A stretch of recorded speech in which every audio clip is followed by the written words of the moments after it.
Hello, hello. I am Ben Pick, and thank you for joining me in Running to Write, where I give questionable writing advice through running metaphors.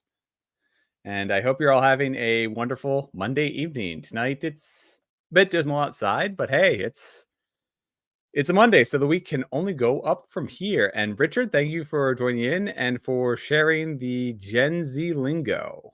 Um, yeah, like I said, I mean, those are certainly words that you are writing out in the chat.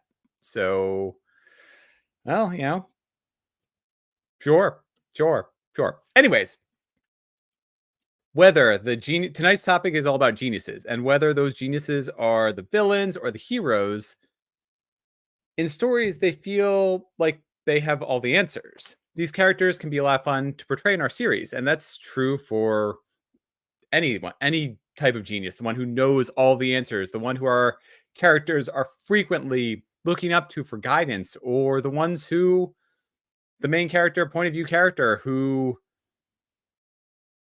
we as the reader are trying to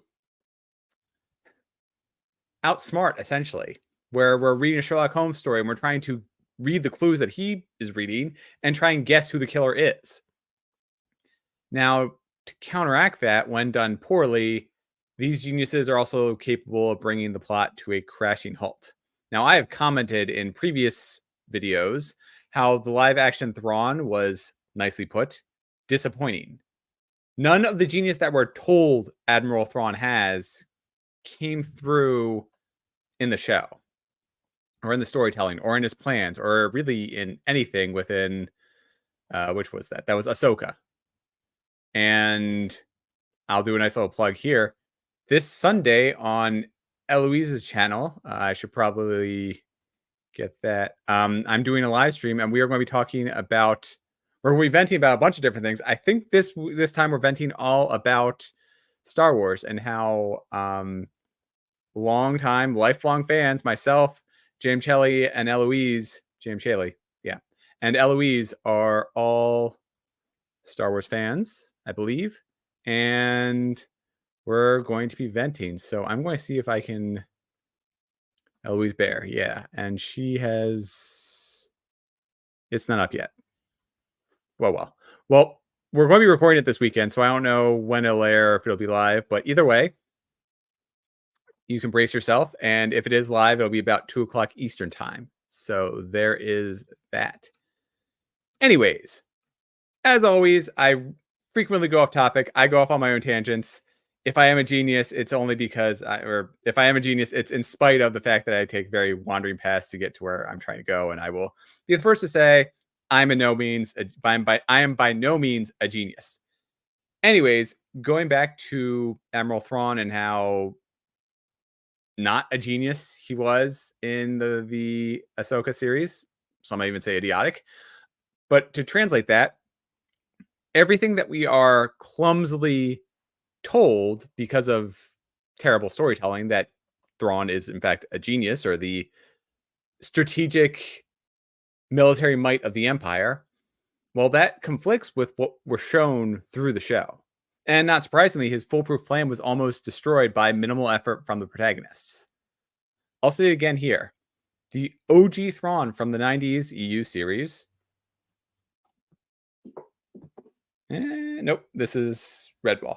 Anyways, I got the OG series somewhere back here. I can't reach around and pull the right one off, but either way, OG Thrawn from that series is far superior as a character and as an intellectual than the Thrawn we got in Rebels. Again, the audience is a little bit different. Rebels is meant for younger teenagers, so it kind of makes sense. But they are, in turn, that version of Thrawn from Rebels is vastly better and vastly more intelligent than the live action version. Shifting to Watchmen, what makes Ozymandias from the movies better than Ozymandias from the TV show? Well, in the movies and in the comics, the source material, Ozymandias was the world's smartest person. That was his superpower. More importantly, might not have been a superpower. I think he was closer to Batman, where it was through hard work. He was the world's greatest detective or whatever along the equivalent was for the Watchmen because it's DC spoof. Anyways, my point is that he in the movie and in the comics, he was able to craft a plan which relied on manipulating one person, namely Dr. Manhattan, who is the equivalent of the Atom slash Superman slash nuclear powerful person. And the world's greatest genius was only able to manipulate that one person. And yeah, sure, there's cascading effects that Ozymandias controlled afterwards, but his entire plan hinged on manipulating Dr. Manhattan. And he created a plan to hide his intentions from Dr. Manhattan, the one person he knew well, after having worked with Dr. Manhattan for years. Now, Ozymandias knew Dr. Manhattan's flaws and exploited them to create a scapegoat and bring about a period of world peace based around the fear of the atomic destruction, namely at Dr. Manhattan's hand. In the comics, it's more of an interdimensional threat, but either way, manipulating Dr. Manhattan led to Ozymandias creating world peace through fear. Ozymandias in the TV show, nicely put, brought about his own undoing because he collected and stored his seed, which was then used against him by having a disgruntled employee make his child. So he collected it in jars, and then we don't need to go into the details here, but you get the picture. It's just dumb. The smartest person on the planet needs to act incredibly dumb so that plot can happen. Now, how do we write geniuses so they don't have to act dumb for plot specific reasons or rely on a faulty plan that requires hundreds of mistakes and coincidences to work, or for people to act against their own self-interests to fulfill the villain's plan? So the hero needs to do something incredibly stupid, something that is obviously a trap, something that is obviously a flaw, and they're just going to go right ahead with it for, I don't know, some reason. Anyways, these are my 5 tips to writing geniuses so that they don't have to do those things. Number 1, their intelligence works against them. Now, the Princess Bride's Vizzini is a perfect example of this. Oh, hey, perfect. I am going to, yeah. Well, there is that. I really enjoyed watching the Watchmen show, but if you actually think about what's happening, it is really, really dumb. So, Eloise, thank you for joining and being here. And Richard and Andy, thank you for also saying hey.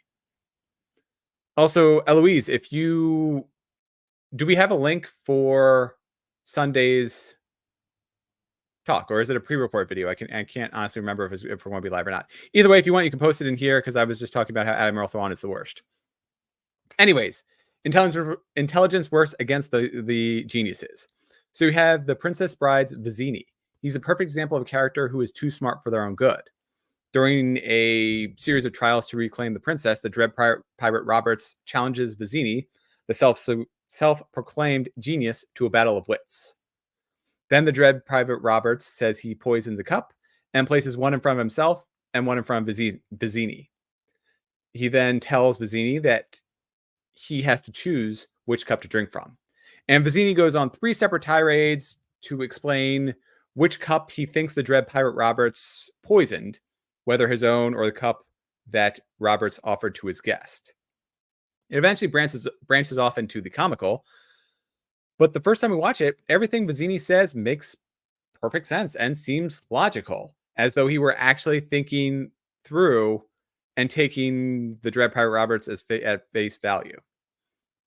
And we are so convinced, or at least I was the first time I watched that movie, that Vizzini had guessed correctly and that Dread Pirate Roberts was doomed because Vizzini seemed like a genius.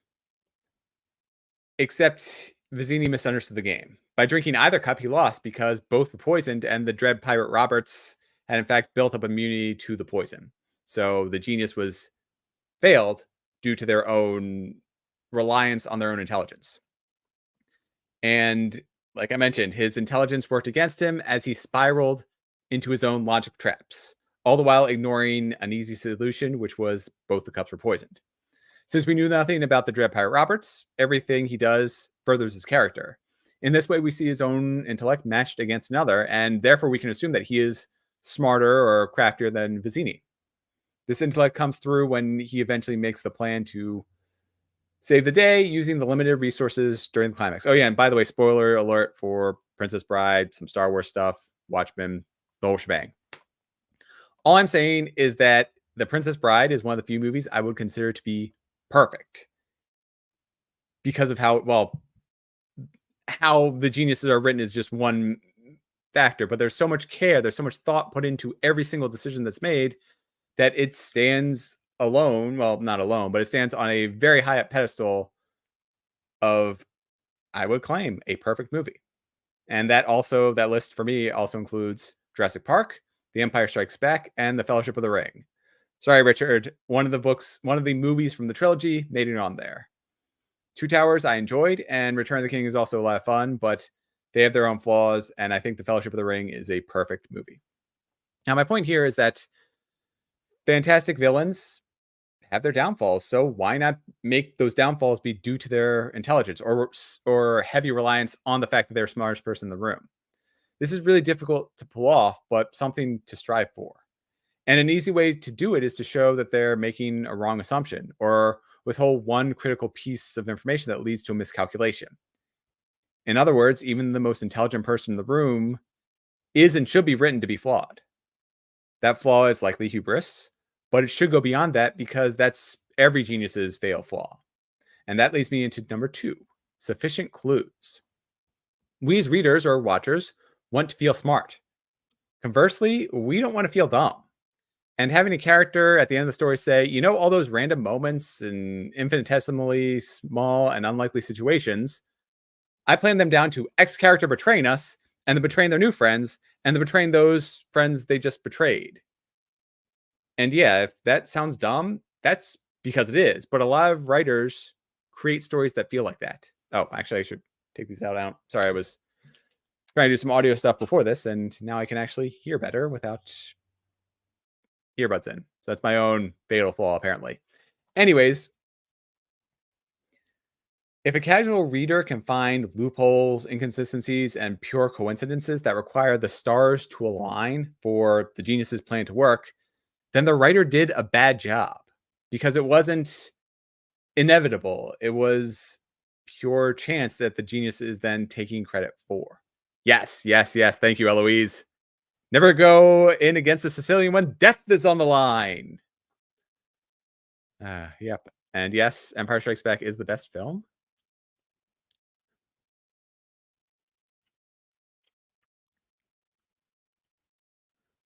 Cool, cool, cool. Oh, perfect. You're working on the link, so I can post in here when we're done. And murder mysteries work the best when all the clues are laid out for us. The writer then will go out of their way to try and make us overlook certain details or try and explain away the alibis. Master writers make those moments seamless. Either they have one important detail among a list of false trails, or they introduce a logical error in which keen observers would recognize as the reason the killer's alibi is faulty. So I'm actually reading, well, this is a tangent because it has nothing to do with geniuses, but I'm reading a Pet Cemetery, which is by Stephen King, who is a master writer. It's very wordy, but he is still incredible. And there's a scene where the narrator recognizes, hey, by the way, there's something that's bothering me. And because I've seen the movie, I know where this story is going, even though I haven't actually fully read the book yet. I recognize where the problem is. But the first time I would have been watching the movie, or if I hadn't watched the movie and was reading the book, I would have completely missed the subtle clue in that some certain dates and deaths don't quite line up with the given pet. But because I knew where the story was going, I was able to make that logical jump. So I wasn't a genius. I just had the answer to the test that I was taking. Now, had I been more observant, I could have easily picked it up and understood before the character did exactly what was wrong. So that's my own cool little moment there. And a genius character's plan should be able to be predicted by keen readers. Like I mentioned with the previous example with Pet Cemetery, where you could recognize that the dates don't quite line up with a certain character's death. I don't want to do spoilers for Pet Cemetery because that is a really good book. And a keen reader could get the clues, understand them, turn them over, find the falsehoods before before the characters in the story, and that would make us feel like we're smart. Really, it comes down to avoiding the "I knew it all along" moments, and that brings me to my the boys rant. Because despite being told that Sage is the smartest person in the world and that is her superpower, we saw none of that during the season. Her entire plan could and should have fallen apart at any number of critical points. The reason that it doesn't, and the spoiler alert, because, whatever. Sorry, I know it's only been a couple months since the season 4 is concluded, but it's not a good season, and I'm saving you time if you have no interest in watching it. Anyways, the reason the villains win is because something Sage never could have predicted. Her plan hinged on critical details that we, the audience, knew that not even the characters themselves knew. And that should have led to every single one of her plans falling apart. Sage's plan required a specific character confessing to trying to assassinate someone and for that recording to get out, which means that after killing the real assassin, they saved the day. They stopped this bad thing from happening, who was a shapeshifter that no one searched. After they killed the shapeshifter, no one searched their body for a camera because they were in an underground bunker. So there's no way that that a remote signal would have gotten out, which means that logically there has to have been something on that person recording, and because the signal couldn't have gotten out, they then would have to have retrieved the shapeshifter's body and then pulled whatever footage. So it's a really dumb plan. And that brings us to the heroes, who are equally incompetent, as they didn't come up with a plan to fight against a shapeshifter. That's a scene in every other medium that goes up against people who can change their forms. Even One Piece had even One Piece, which has incredible world building, it falls short when it comes to guile and mystery. There was a semi-recent arc in Wano where once you realize what the basis of the story is, you can recognize who the traitor is long before it really even makes sense. And my point is that One Piece is incredible and so wonderful, but they don't really do subtlety very well. And even they had a plan for fighting against a shapeshifter, which was really a lot of fun because they had to do with putting markers on their arm, and there's a whole, they had to say goodbye to a character, and it's an incredibly heartfelt moment because they all raise their hands up and sort of cheer, but because she's a princess, she can't become a pirate. My point is that if you haven't gotten into One Piece, you definitely need to. But here, my point is that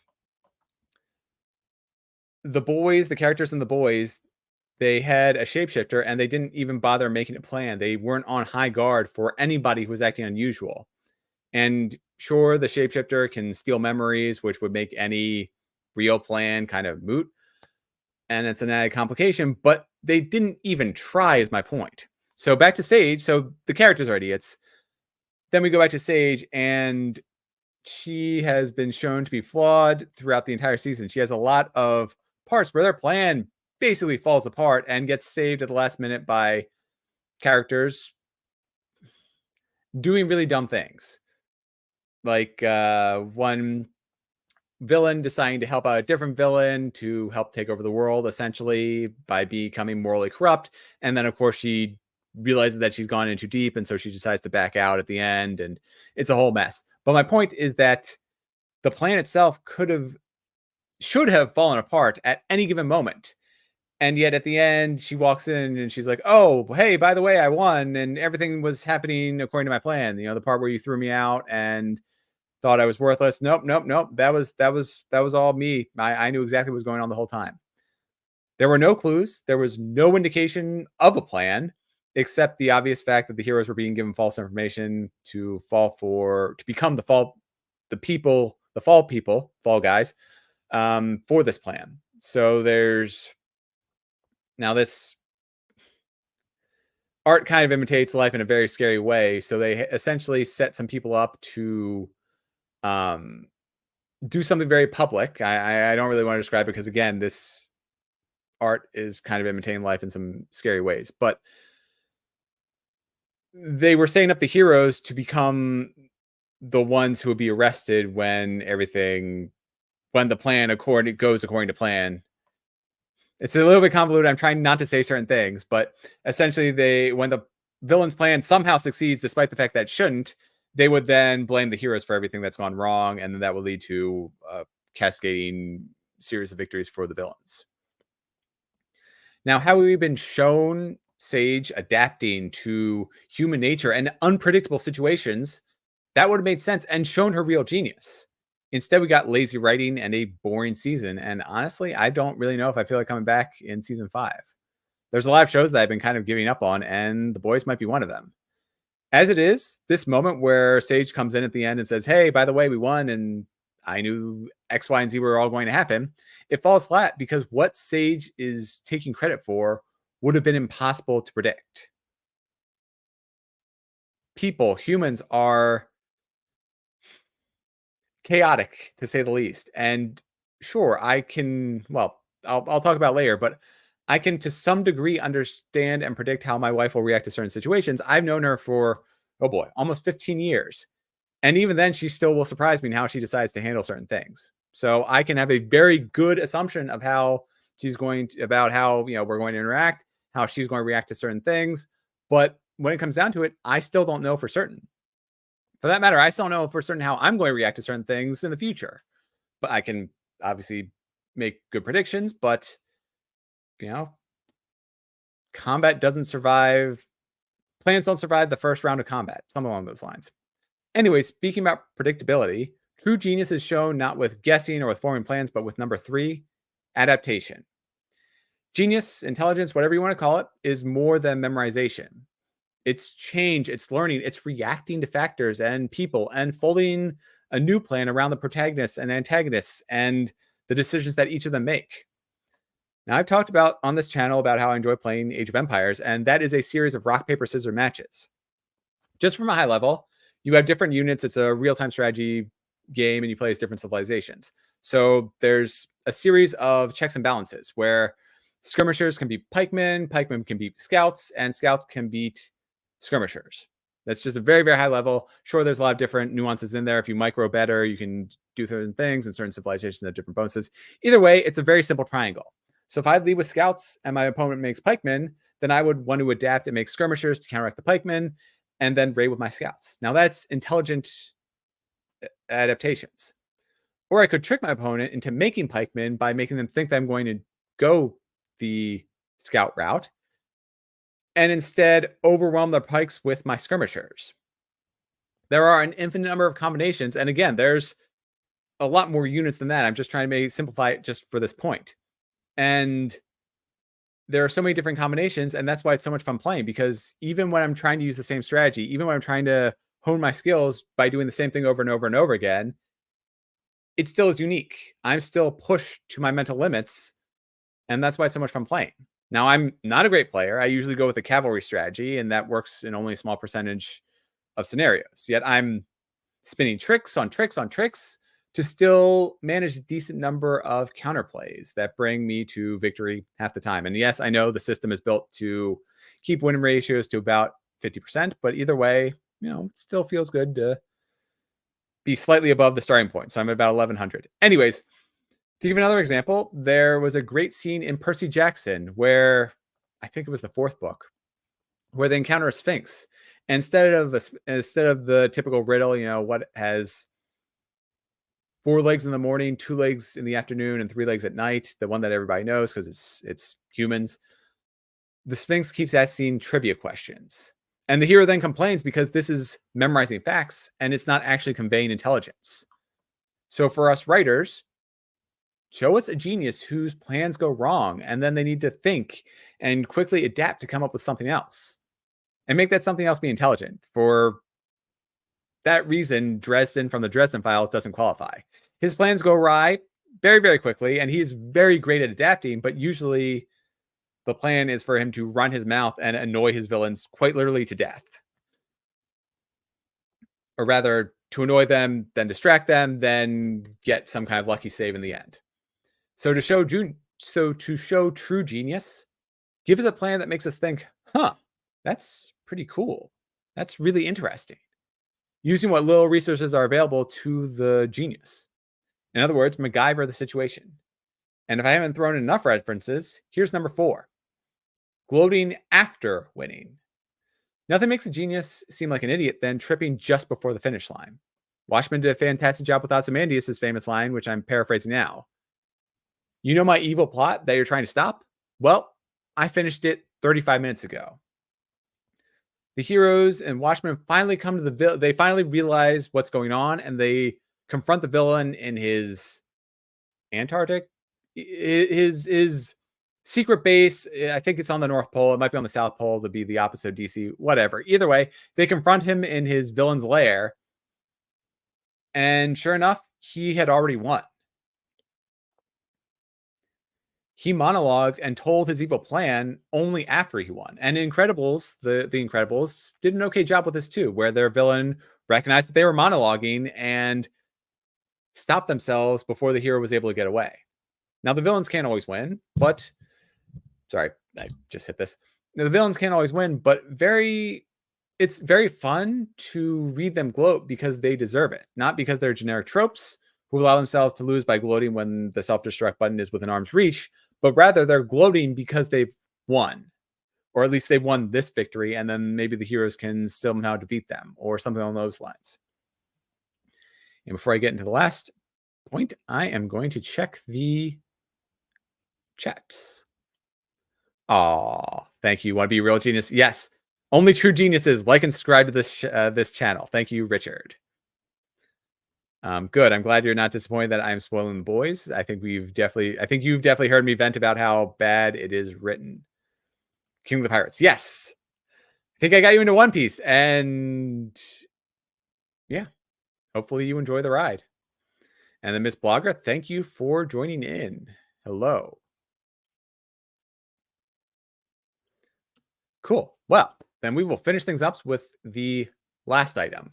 Number 5, limited foresight. Sorry. As I mentioned, we as people are utterly unpredictable. I can have a good idea, like I mentioned before, I can have a good idea how my wife will react to certain things. We've been through a lot, and knowing certain, to break this down into very binary and computer logic, given certain inputs, I have a very strong idea of her given output. I know it's really bad to compare people to computers, but given, look at myself. Given a bunch of trash on my run, I'm going to stop and pick it up, regardless of if it slows me down, if I'm trying to go for a pace, if I'm trying to do 10 miles and know that stopping is going to put that 10-mile limit in question. I see some input, I'm going to react with the given output. And with myself, with my wife, my assumptions are often very wrong. And the things which I think are assumptions, which I think are given facts, are often wrong too. So I'm starting from the wrong place and only diverging further and further from what I think will happen. And the same is true for my friends. I could predict that at, say, a bachelor party, my friends would start drinking when they woke up, which, because we had a long drive, turned out to be 6:30 in the morning. There's no way I could have predicted the full-on chaos that would ensue for the remainder of the day, which ended with me feeling like I was Gandalf in The Hobbit, where I was trying to wrangle the critical mass of friends before we destroyed everything around us. Some of the chaos I could have predicted.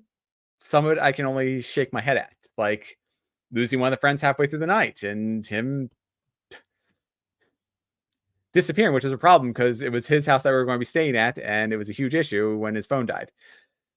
I couldn't predict that there would be dancing on construction equipment, or foot races, or night swimming, or a whole lot more things, which I'm not going to mention here. And then, plus the fact that I'm combining a couple of different stories, a couple of different bachelor parties, but you get the point. I've known my friends for years, and I've watched in tragic real time as a tiny idea sparks into a massive ordeal. Even if I were to guess precisely what the tiny spark is, the end result goes so far beyond anything I could have envisioned. And it's the same way with geniuses envisioning or claiming to predict the plot or some other character's actions. There are an infinite number of potential actions and thoughts that spiral and intersect and change how other characters think and feel. And all that is impossible to predict. There was actually a really good breakdown, since I don't know how YouTube algorithm found this for me, but when I was writing the script, YouTube somehow gave me a breakdown pretty much along the same lines of as this.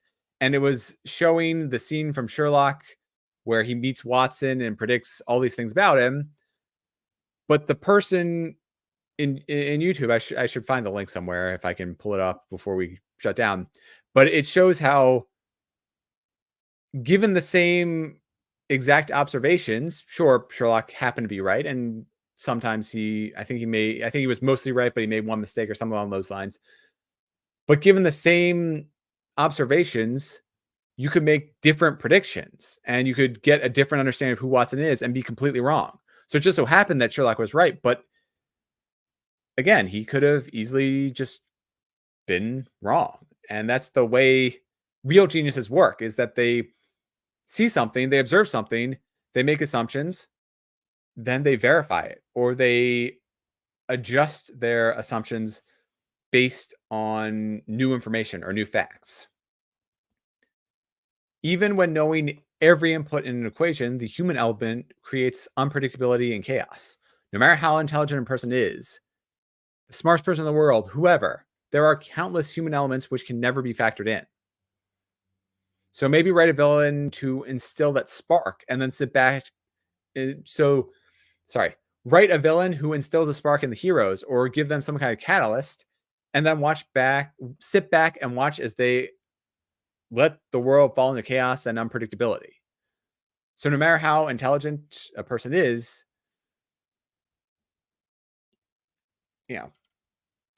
losing my train of thought, but they would never be able to predict how that chaos would end. They just know that if I, douse douse something in oil and then light a match, metaphorically speaking, there's going to be a lot of bad things that happen. So we could have the villain try and do that metaphorically to the heroes. They say, they know, I don't have a good example off the top of my head, but they know, oh, they're searching for a magic sword. So say, hey, by the way, the sword is in the swamp over there. And while the heroes are just running off for that adventure, the villain has free reign over the kingdom. That would be some scenario that could be kind of controlled, where you have the spark of, there's this thing that you want, here's a false trail for where it is, and while you're gone, I can rule. Or have the genius predict one moment and then have the plan spiral vastly from that single point where everything goes well beyond their control. The future can't be known. Even superhumans, people with superpowers, magic, whatever you want to do, where there's precognition in play, the details are often wrong. That's the point of almost every Greek tragedy, where in trying to avert the future, they end up creating it. So don't ever write a genius who appears at the end of the story and says, you did exactly what I thought you would, unless that hero was metaphorically running down a hallway or given a limited binary choice to save their romantic partner or capture the villains. So it's kind of like, I'll throw this one out there: Green Goblin and Spider-Man, where in both the movie and in the comics, he has a trolley car of children in one hand and the love of Peter Parker's life in another, and he lets them both go.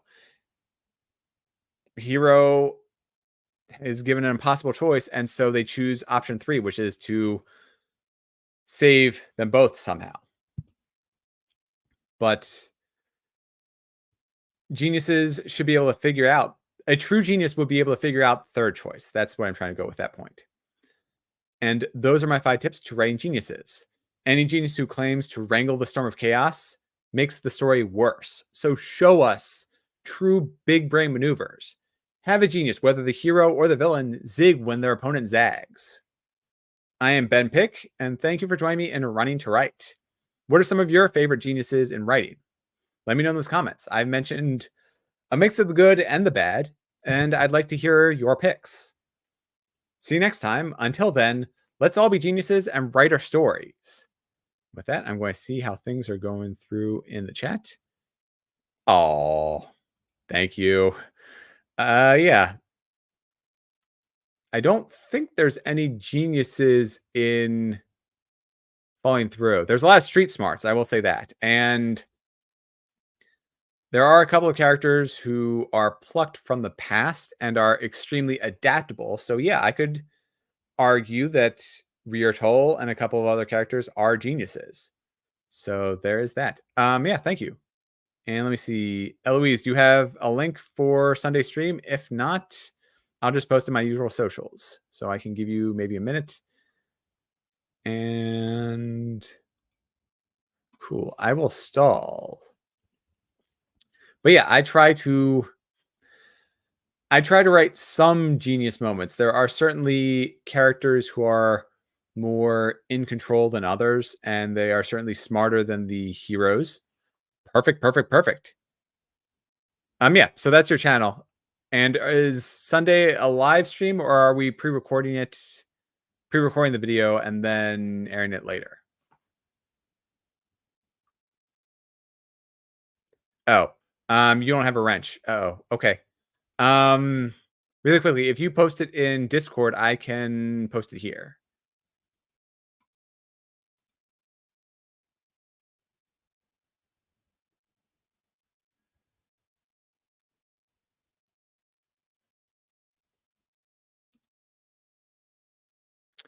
Perfect, perfect, perfect. Oh boy. So this is going to be myself, Eloise, and James Haley as we talk about the Sci-Fi Menace. And this is going to be, I want to get my times exactly right. I want to say it's Sunday at 2 p.m. my time, Eastern, but let's verify. Yep, Sunday at 2 p.m. Eastern time. So I will see you all there. And if not, I will see you here next Monday night. Have a wonderful night and a wonderful week.